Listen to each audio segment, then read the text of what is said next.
जय हिंद दोस्तों, कैसे हैं आप सभी। आई होप कि आप सभी बहुत अच्छे होंगे और अपने जीवन में कुछ नया और बेहतर करने का प्रयास भी ज़रूर कर रहे होंगे। तो आइए स्टार्ट करते हैं अपनी 7th क्लास की हिस्ट्री की एनसीईआरटी और चैप्टर नंबर 3 हम पढ़ने वाले हैं। ये है इस चैप्टर के अंदर जो हम पढ़ेंगे वो होंगे दिल्ली के सुल्तान। तो आज जानेंगे हम दिल्ली के सुल्तानों के बारे में। तो स्टार्ट करते हैं। अब देखिए यहाँ पर बताया गया है कि चैप्टर जो 2 हमने पढ़ा था उसमें देखा कि कावेरी डेल्टा जैसे बड़े जो राज्य थे, जो कावेरी जैसा बड़ा डेल्टा जैसे जो क्षेत्र थे, वहाँ बड़े राज्यों के केंद्र बन गए थे। क्या आपने गौर किया कि चैप्टर 2 में ऐसी किसी जगह किसी राज्य का जिक्र नहीं है जिसकी राजधानी दिल्ली रही हो। इसकी वजह यह है कि जो दिल्ली है ये महत्वपूर्ण शहर 12वीं शताब्दी में ही बना था। भाई हमने चैप्टर नंबर 2 पढ़ा था, हमने वहाँ पर कई राजधानियाँ पढ़ी, लेकिन हमने वहाँ पर दिल्ली राजधानी नहीं पढ़ी थी। क्यों? क्योंकि जो दिल्ली राजधानी बना था ये 12वीं शताब्दी में बना था, इसलिए हमने इसको वहाँ पर नहीं पढ़ा था। यहाँ पर बताया गया है कि तालिका 1 पर नज़र डालिए। अभी तालिका हम 1 देखेंगे तो इसमें पहले तोमर राजपूत के काल में दिल्ली किस साम्राज्य की राजधानी बनी। तो पहल जो तोमर राजपूतों के काल में जो दिल्ली है ये किस साम्राज्य की राजधानी बनी।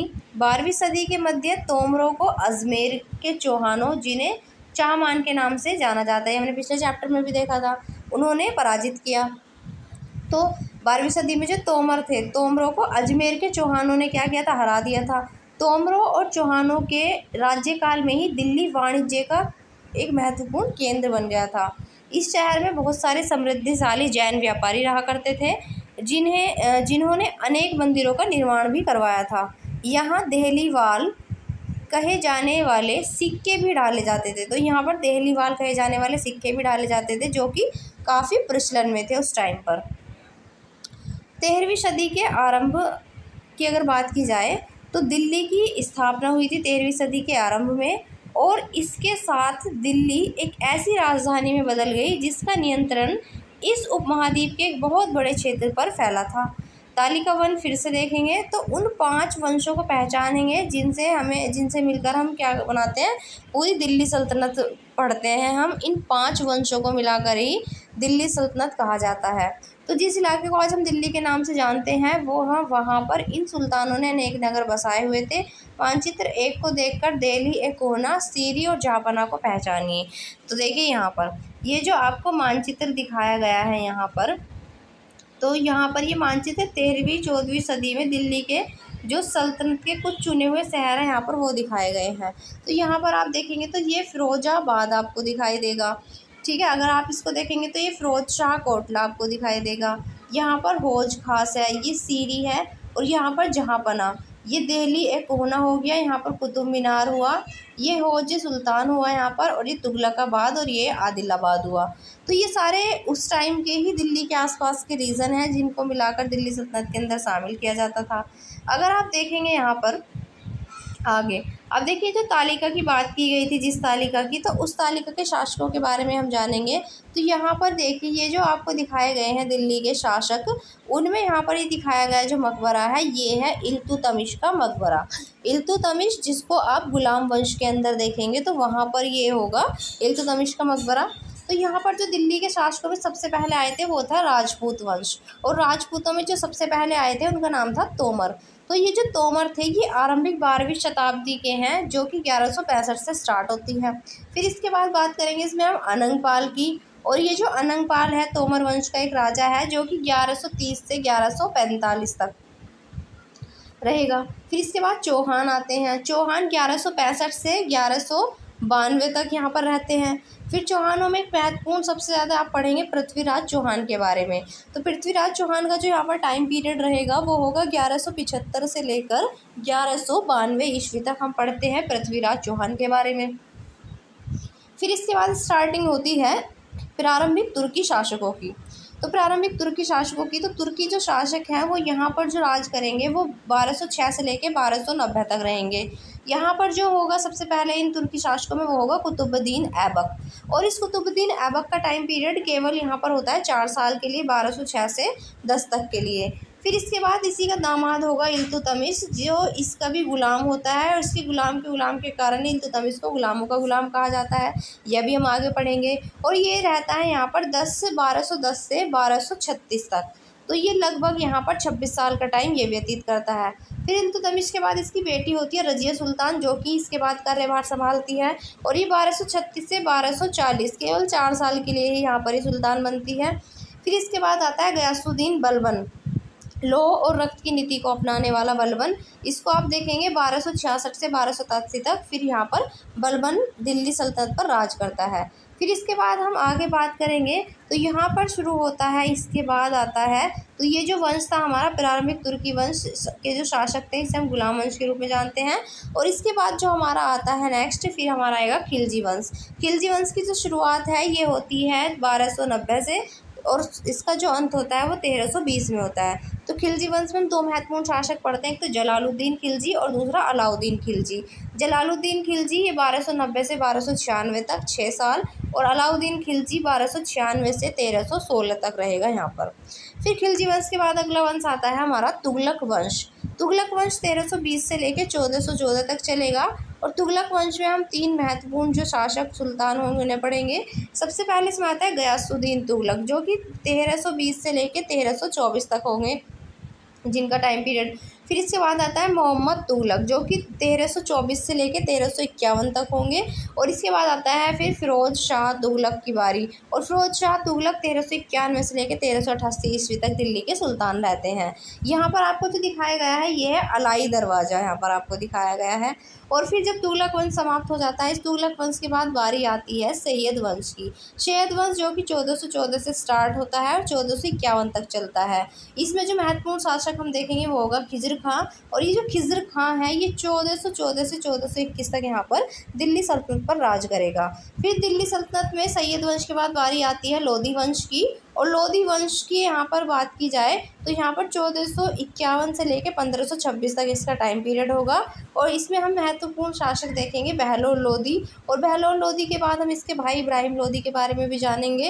तो बहलोल लोधी जो है यहाँ पर ये 1451 से 1489 तक रहता है। और इसके बाद फिर आता है इब्राहिम लोधी। और फिर पानीपत के युद्ध जब होता है तो इनके साथ इनकी कहानी ख़त्म हो जाती है और वहाँ से फिर मुग़ल वंश की शुरुआत हो जाती है। और ये जो यहाँ पर आपको दिखाया गया है ये है फिरोज शाह तुगलक का मकबरा। अब देखते हैं आगे बढ़ते हैं। तो ये दिल्ली के सुल्तान रहे जो अभी हमने देखे। तो अब देखते हैं कि दिल्ली के सुल्तानों के बारे में जानकारी हमें आखिरकार मिली कैसे। तो यहाँ पर देखिए, हालांकि अभिलेख, सिक्के और स्थापत्य मतलब होता है इंग्लिश में मॉन्यूमेंट्स, यानी कि जो भवन निर्माण कला है इसको हम स्थापत्य के रूप में जानते हैं। जैसे कि ताजमहल हुआ, लाल किला हुआ, कुतुब मीनार हुई, ये सब चीज़ें। तो स्थापत्य हुआ, इनके माध्यम से हमें काफ़ी सूचनाएं मिलती हैं। मगर और भी महत्वपूर्ण वे इतिहास, तारीख, एक वचन में हम तारीख को एक तारीख बोलते हैं और तारीख का जो बहुवचन होता है वो होता है त्वारीख, ठीक है, जो सुल्तानों के शासनकाल में प्रशासन की भाषा फ़ारसी में लिखे गए थे। तो यानी कि जो इनके टाइम में जो डेट्स लिखी गई हैं, जो तारीख लिखी गई हैं, इनके जो महत्वपूर्ण इतिहास हैं उनसे हमें इनके प्रशासन के बारे में पता चलता है। तो यहाँ पर पांडुलिपि को तैयार करने के लिए देखिए 4 चरण हुआ करते थे और ये 4 चरण आपको दिखाए गए हैं। पहला जो चरण इसमें दिखाया गया है, पहले कागज़ को यहाँ पर देखिए तैयार किया जाता था। सबसे पहले कागज़ तैयार किया जाता था, फिर उस पर कागज़ तैयार होने के बाद लिखने का कार्य किया जाता था। और लिखने के बाद फिर जो महत्वपूर्ण शब्द थे और उनके अनुच्छेद थे उनकी ओर ध्यान आकर्षित करने के लिए सोने को पिघलाकर यहाँ पर देखिए उसका प्रयोग किया जाता था। तो महत्वपूर्ण अक्षरों को दिखाने के लिए यहाँ पर सोने का प्रयोग किया जाता था। और लास्ट में फिर क्या होता था, जिल्द तैयार की जाती थी उस पर चढ़ाने के लिए। तो ये एक प्रोसीजर हुआ करता था जिस तरह से पांडुलिपि को उस टाइम में तैयार किया जाता था। 4 चरण होते थे तैयार करने के। अब जो तारीख है, जिसको हम तारीख कहते हैं, तारीख का बहुवचन है तारीख। तो तारीख के लेखक, सचिव, प्रशासक, कवि और राजदरबारियों जैसे सुशिक्षित व्यक्ति होते थे जो घटनाओं का वर्णन भी करते थे और शासकों को प्रशासन संबंधी सलाह भी देते थे और वे न्याय संगत शासन के महत्व पर बल देते थे। ये जो हुआ करते थे सचिव, प्रशासक, कवि वगैरह। अब देखते हैं न्याय चक्र के बारे में। तो 13वीं शताब्दी के इतिहासकार हुए हैं एक, जिनका नाम है फ़क्र ए मुदब्बिर। तो फ़क्र ए मुदब्बिर जो है ये, इन्होंने लिखा था कि राजा का जो काम है वो सैनिकों के बिना नहीं चल सकता था। सैनिक जो हुआ करते थे वो वेतन के बिना नहीं जी सकते थे, और वेतन आता है किसानों से एकत्रित किए गए राजस्व से। मगर किसान भी राजस्व तभी चुका सकेंगे जब वह खुशहाल और प्रसन्न होंगे, और ऐसा तभी हो सकता है जब राजा न्याय और ईमानदार प्रशासन को बढ़ावा देगा। भाई सिंपल सी बात है, अगर राजा को क्योंकि राजा का काम है उसकी पूरे राज्य की रक्षा करना, वो किससे करेगा? सैनिकों से। और सैनिक बिना पैसे के कोई काम नहीं करेगा। और पैसे और वेतन उन्हें देने के लिए जो पैसे हैं, वेतन है, जो भी मुद्रा वो देते होंगे वो कहाँ से आएगा? तो वो किसानों से जो राजस्व इकट्ठे किया जाएगा उससे आएगा। और किसान भी तो तभी राजस्व चुकाएंगे ना जब वो खुश होंगे, प्रसन्न होंगे, तभी तो करेंगे ऐसा। तो ये सब तब होगा जब राजा खुद ईमानदार होगा और न्याय प्रिय होगा। तो इस तरह से यहाँ पर समझाने का प्रयास किया गया है। ये न्याय चक्र था उस टाइम का। अब यहाँ पर देखिए, ये कुछ और बातें ध्यान में रखें। नंबर 1, जैसे कि त्वारिक के लेखक नगरों में, विशेषकर दिल्ली में रहते थे। गाँव में शायद ही कभी कोई रहते होंगे जो त्वारिक का भी लेख लिखते थे। नंबर 2 क्या है? वे अक्सर अपने इतिहास सुल्तानों के लिए उनसे ढेर सारे इनाम पाने की आशा में लिखा करते होंगे। भाई हो सकता है अगर वो राजा के बारे में लिखेंगे तो राजा उनको खुश होकर इनाम देगा, इसलिए भी लिख सकते हैं। 3, ये जो लेखक थे अक्सर शासकों को जन्मसिद्ध अधिकार और लिंग भेद पर आधारित आदर्श समाज व्यवस्था बनाए रखने की सलाह देते थे, और उनके विचारों से जो लोग थे वो सारे लोग सहमत नहीं होते थे। अच्छा, जन्मसिद्ध अधिकार क्या होता है? तो जन्मसिद्ध अधिकार है, जो जन्म से हमें अधिकार मिलते हैं वो होता है हमारा जन्मसिद्ध अधिकार। जैसे देखिए यहाँ बताया गया है, जन्म के आधार पर विशेषाधिकार का दावा करना ही जन्मसिद्ध अधिकार होता है। उदाहरण के लिए देखते हैं यहाँ पर, जैसे कि लोग ये मानते हैं कि कुलीन व्यक्तियों को कुछ खास परिवार में जन्म लेने के कारण शासन का अधिकार जो है वो विरासत में मिलता है, ऐसा कहा जाता है। जबकि जो शासन का जो बागडोर है वो उस इंसान के हाथ में देनी चाहिए जो उसके योग्य हो, तो उसको कुल से कोई लेना देना नहीं है, ये योग्यता पर आधारित होना चाहिए था। तो इस तरह से यहाँ पर ये क्या करते थे, लेकिन ये क्या करते थे, जन्म के आधार पर दावा करते थे कि अगर इस कुलीन उसमें जन्म हुआ तो ये हो गए। तो ये कौन सा न्याय हुआ, कहाँ की बात हुई? अब देखते हैं आगे इसमें। अब इसमें यहाँ पर अगर हम देखें तो 1236 ईस्वी में सुल्तान इल्तुतमिश की बेटी जो थी रजिया, उन्होंने सिंहासन पर ग्रहण किया, उन्होंने सिंहासन पर बैठी। वो उस युग के इतिहासकार रहे हैं मिन्हाज-ए-सिराज। उन्होंने भी स्वीकार किया है कि वह अपने सभी भाइयों में सबसे अधिक योग्य और सक्षम थी, लेकिन फिर भी वह एक रानी को शासक के रूप में मान्यता नहीं दे पा रहा था। यानी कि जो उस टाइम पर जो वहाँ पर जो लोग थे वो उसको फिर भी एक रानी को शासक के रूप में वो मान्यता नहीं दे पा रहा था। कौन यहाँ पर, ये मिन्हाज-ए-सिराज जो है वो खुद दरबारी जन भी उसके स्वतंत्र रूप से शासन करने की कोशिशों से प्रसन्न नहीं थे। जो उसके दरबार में लोग थे वो भी खुद प्रसन्न नहीं थे उससे। और सन 1240 में उसे सिंहासन से फिर क्या होता है, हटा दिया जाता है। तो 4 साल तक ही रहती है, 36 से 40 तक, तो 4 साल में इसको हटा दिया जाता है। लिंग भेद क्या होता है? तो लिंग भेद होता है स्त्रियों और पुरुषों के बीच जो सामाजिक तथा शरीर संरचना, जो शरीर की रचना है उससे संबंधित जो अंतर होता है।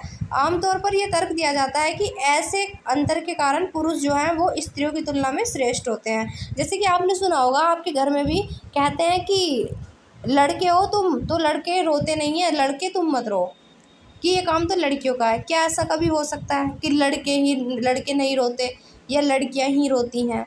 ये सिर्फ बात भावनाओं की होती है, फीलिंग्स की होती है और इमोशंस की होती है। तो यहाँ पर जो रोना है वो एक अच्छी चीज़ है, क्योंकि अगर आप रोएंगे तो आप अपने अंदर से एक जो दुख है, पीड़ा है, उसको निकाल सकते हैं। तो यहाँ पर लेकिन ये जेंडर बेस्ड जो हो जाता है ना कि ये नहीं लड़के रोएंगे, लड़के नहीं रोएंगे, लड़के रोएंगे, तो ये एक गलत चीज़ है। ऐसा कुछ नहीं है, ये सबके अंदर फीलिंग्स होती है, कोई भी रो सकता है, ऐसा किसी ने नहीं कहा। ये फालतू की बातें होती हैं। अब जैसे कि यहाँ पर अभी देखेंगे हम इसमें रजिया के बारे में मिन्हाज-ए-सिराज के विचारों को। तो यहाँ पर मिन्हाज-ए-सिराज का सोचना ये था कि ईश्वर ने जो आदर्श समाज व्यवस्था बनाई है उनके अनुसार स्त्रियों को पुरुषों के अधीन होना चाहिए, और रानी का जो शासन है वो इस व्यवस्था के विरुद्ध जाता था। इसलिए वो पूछता है कि खुदा की रचना के खाते में उसका ब्यौरा चूँकि मर्दों की सूची में नहीं आता, इसलिए इतनी शानदार खूबियों से भी उसे आखिर हासिल क्या हुआ। यानी कि एक लड़की थी वो, और उसके अंदर सभी गुण थे, तो यहाँ पर समाज उसको एक्सेप्ट ही नहीं कर पा रहा था। इनफैक्ट ये भी नहीं इसको एक्सेप्ट कर पा रहा था। रजिया ने अपने अभिलेखों और सिक्कों पर अंकित करवाया कि वह सुल्तान इल्तुतमिश की बेटी थी और आधुनिक आंध्र प्रदेश के वारंगल क्षेत्र में किसी समय काकतीय वंश का राज्य था। उस वंश की एक रानी थी रुद्रम्मा। तो ये जो रुद्रम्मा देवी थी, जो 1262 से 1289 तक इनका टाइम पीरियड है, इनके व्यवहार से रजिया का व्यवहार जो था वो बिल्कुल अलग था, बिल्कुल विपरीत था। रुद्रम्मा देवी ने अपने अभिलेखों में अपना नाम पुरुषों के जैसा लिखवाकर अपने पुरुष होने का भ्रम पैदा किया था और एक महिला शासिका थी कश्मीर की रानी दिद्दा। इन्होंने 980 से 1003 तक इनका शासन रहा। उनका नाम दीदी यानी कि बड़ी बहन के नाम से निकला है और जाहिर है कि प्रजा ने अपनी जो प्रिय रानी को यह नाम जो है वो स्नेह भरा संबोधन दिया होगा, दिद्दा।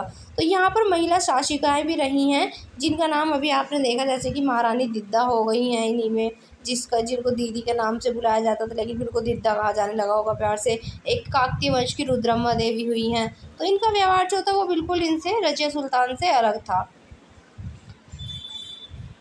अब देखेंगे यहाँ पर दिल्ली सल्तनत का विस्तार। तो दिल्ली सल्तनत का विस्तार गैरीसन शहर से साम्राज्य तक। तो ये जो मानचित्र है शमसुद्दीन इल्तुतमिश द्वारा जीते गए प्रमुख शहरों का वर्णन है। तो ये जितने भी यहाँ पर प्लेसेस दिखाए गए हैं ये इल्तुतमिश ने जीते थे, इल्तुतमिश के द्वारा जीते गए हैं, जिनमें ग्वालियर, रणथंभौर, अजमेर, इस तरह के जो यहाँ पर लखनौती हुआ, बनारस, अवध, ये सारे एरियाज़ जो हैं ये जीते गए थे इल्तुतमिश के द्वारा। तो यहाँ पर 13वीं शताब्दी के आरंभिक वर्षों में जो दिल्ली के सुल्तानों का जो शासन है वो गैरीसन कौन होते थे? तो ये रक्षक सैनिकों की जो टुकड़ियाँ हुआ करती थी उनको गैरीसन कहा जाता था। इनके निवास के लिए मजबूत बने जो किलेबंद शहरों से परे ही शायद कभी फैला था शहरों से संबंध, लेकिन उनसे दूर भीतरी प्रदेशों पर उनका नियंत्रण ना के बराबर था और इसीलिए उन्हें आवश्यक सामग्री, रसद आदि के लिए व्यापार, कर और लूटमार पर ही निर्भर रहना पड़ता था। अच्छा, भीतरी प्रदेश यहाँ किसके लिए कहा गया है? तो किसी शहर का या फिर बंदरगाह के आसपास के इलाके जो उस शहर के लिए वस्तु और सेवाओं की पूर्ति करते हैं वो भीतरी शहर प्रदेश कहलाते हैं। गैरीसन शहर क्या होता है? तो ये किलेबंद बसाव जहाँ पर सैनिक रहते हैं, एक तरह से छावनी टाइप कह सकते हो आप। तो ये क्या हुआ करता था, इसको गैरीसन कहा जाता था। तो दिल्ली से सुदूर बंगाल और सिंध के गैरीसन शहरों का नियंत्रण वो बहुत ही कठिन था। बगावत, युद्ध, यहाँ तक कि खराब मौसम से भी उनसे संपर्क के नाजुक सूत्र छिन्न-भिन्न हो जाते थे। शासन को अफगानिस्तान से आने वाले हमलावरों और उन सूबेदारों से बराबर चुनौतियाँ मिलती रहती थी जो जरा सी कमजोरी का आभास मिलते ही विद्रोह का झंडा खड़ा कर देते थे। इन चुनौतियों के चलते सल्तनत बड़ी मुश्किल से किसी तरह अपने आप को बचाए हुए थी। इसका जो संस्थापन है वो गयासुद्दीन बलबन के शासनकाल में हुआ और इसका विस्तार अलाउद्दीन खिलजी और मोहम्मद बिन तुगलक के राज्यकाल में हुआ था।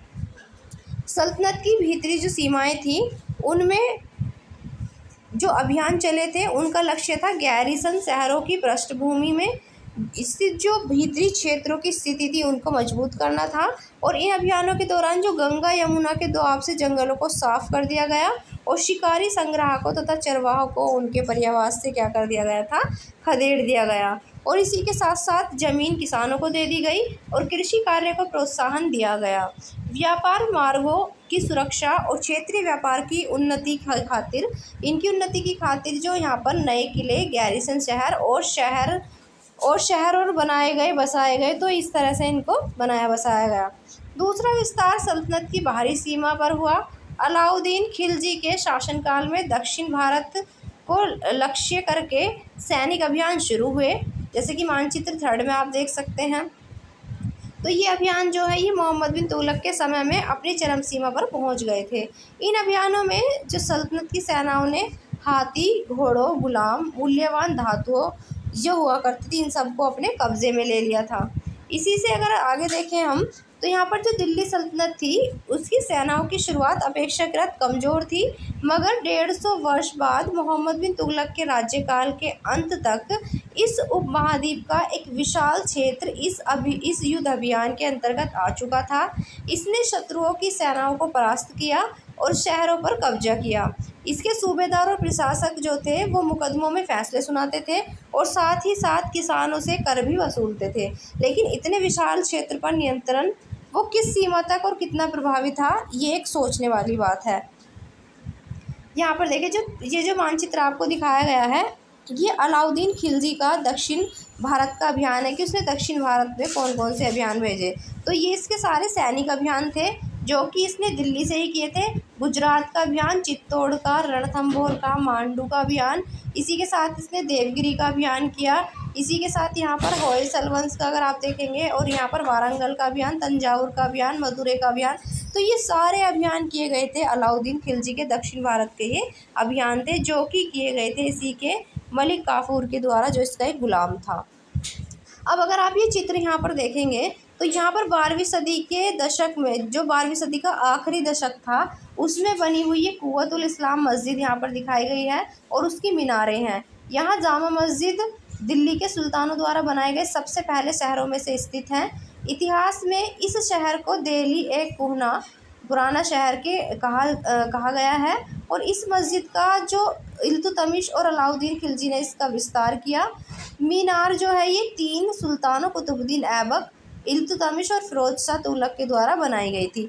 तो ये जो मीनार है कुतुब मीनार, ये तीनों के द्वारा बनाई गई थी, कुतुबुद्दीन ऐबक, इल्तुतमिश, फिरोज शाह तुगलक के द्वारा बनवाई गई थी। क्योंकि इसकी जो नींव रखी थी वो कुतुबुद्दीन ऐबक ने पूरा करवाया था, इल्तुतमिश ने, और फिर इसका जो पूरा निर्माण होने के बाद जब इसमें डिफेक्ट हो गई थी तो इसको फिरोज शाह तुगलक के द्वारा बनवाया गया था। तो इसलिए तीनों को इसका श्रेय दिया जाता है। अच्छा, मस्जिद क्या होती है अब ये समझ लेते हैं। मस्जिद जो है ये एक अरबी भाषा का शब्द है जिसका शाब्दिक अर्थ होता है एक ऐसा स्थान जहाँ पर जो मुसलमान हैं वो अल्लाह की आराधना में सजदा मतलब होता है घुटनों और माथा टेक कर, घुटने और माथे को टेक कर करते हैं, जो कि तो अल्लाह की सजदा करते हैं। और जामा मस्जिद यानी कि मस्जिद जामी, ये वह मस्जिद है जहाँ अनेक मुसलमान एक साथ एकत्रित होकर नमाज पढ़ते हैं और नमाज की रस्म के लिए सारे नमाजियों में सबसे अधिक जो सम्मानीय व्यक्ति या विद्वान पुरुष होता है उसको इमाम या नेता के रूप में चुना जाता है। और इमाम जो होता है वो शुक्रवार की नमाज के दौरान धर्मोपदेश यानी कि खुतबा भी देते हैं। नमाज के दौरान मुसलमान मक्का की तरफ मुँह करके क्या करते हैं, खड़े होते हैं। और भारत में जो मक्का है वो पश्चिम की ओर पड़ता है।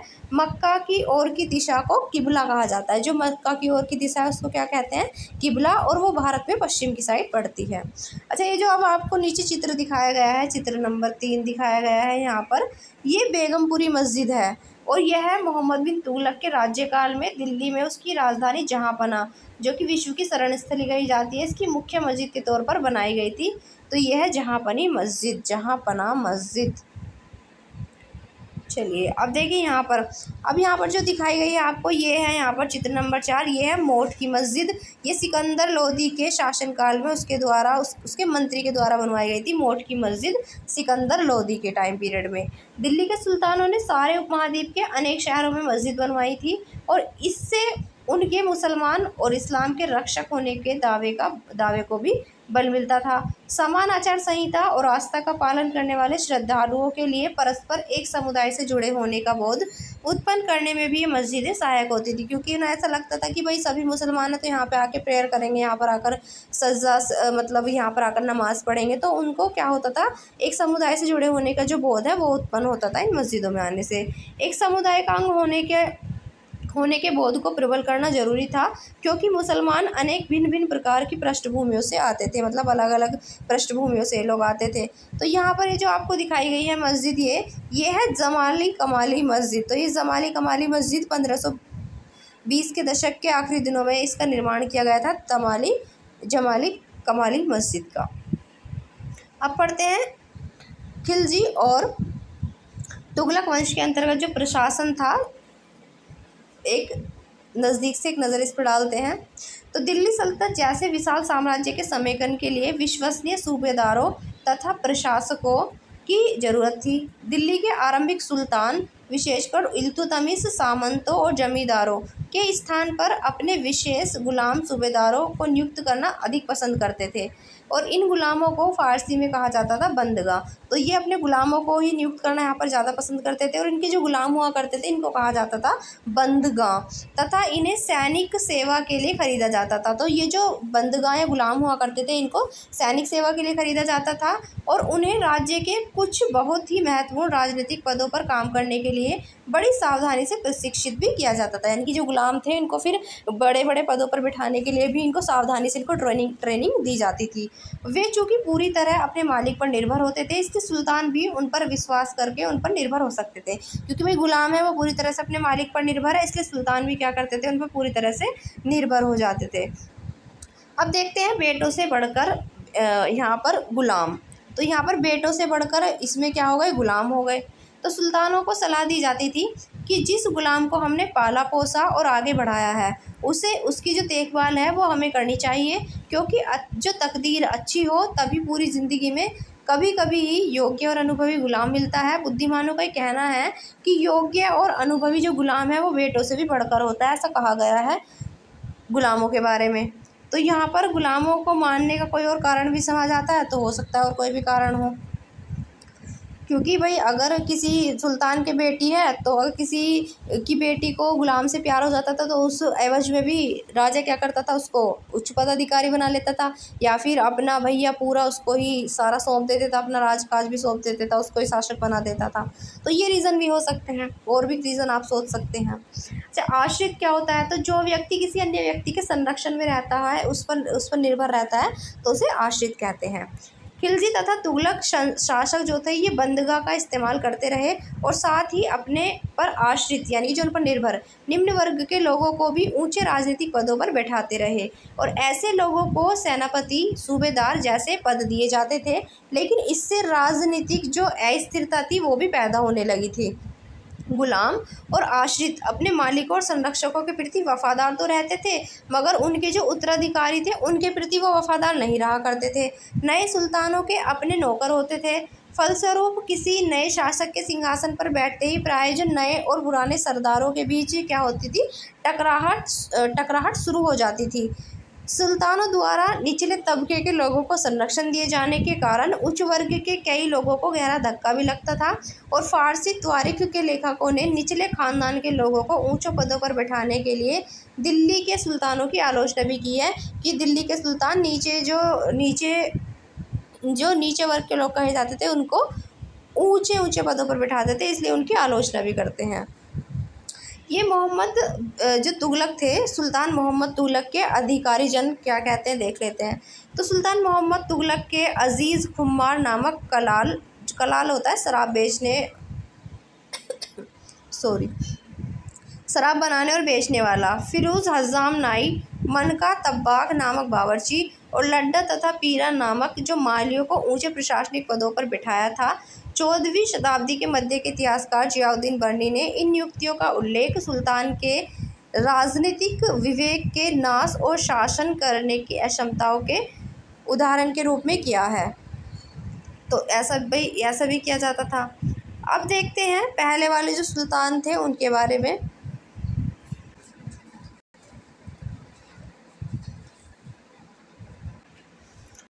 सूरवंश ने केवल 15 वर्ष तक ही 1540 से 55 तक शासन किया, लेकिन इसके प्रशासन ने अलाउद्दीन खिलजी वाले कई तरीकों को अपनाकर उन्हें और भी चुस्त बना दिया।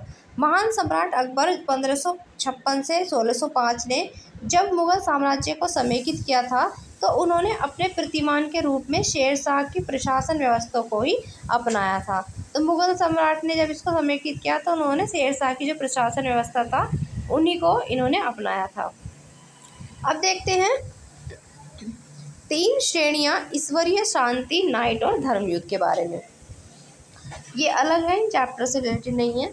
तो 3 श्रेणियों का विचार सबसे पहले 11वीं शताब्दी के आरंभ में फ्रांस में सूत्रबद्ध किया गया। इसके अनुसार समाज को 3 वर्गों में विभाजित किया गया था। तो यहाँ पर पहला था प्रार्थना करने वाला समाज यानी कि प्रार्थना करने वाला वर्ग, दूसरा था युद्ध करने वाला वर्ग और तीसरा हुआ करता था जो खेती करने वाला वर्ग था। 3 वर्गों में समाज के इस विभाजन को ईसाई धर्म का समर्थन भी प्राप्त था। इस विभाजन से ईसाई धर्म को समाज में अपने प्रबल प्रभाव को और भी दृढ़ करने में सहायता मिलती थी। इस विभाजन से योद्धाओं का एक नया समूह उभर कर सामने आया और इन योद्धाओं को नाइट कहा जाता था। तो ये जो योद्धा थे इनको क्या कहा जाता था? नाइट कहा जाता था।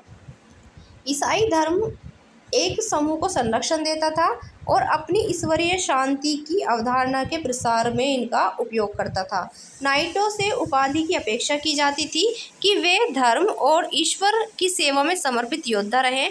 कोशिश ये रहती थी कि इन योद्धाओं की आपसी लड़ाई भिड़ाई से विमुख करके उन मुसलमानों के विरुद्ध युद्ध करने भेज दिया जाए जिन्होंने यरूशलेम शहर पर कब्जा रखा था।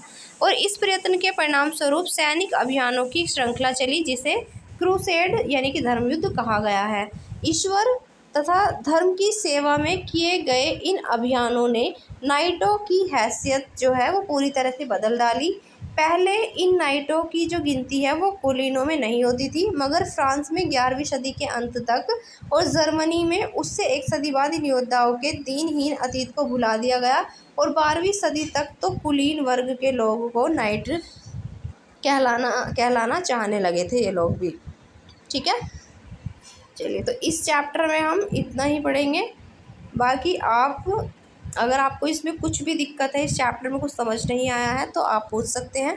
फिर मिलेंगे कल एक नए चैप्टर के साथ। तब तक के लिए जय हिंद, जय भारत।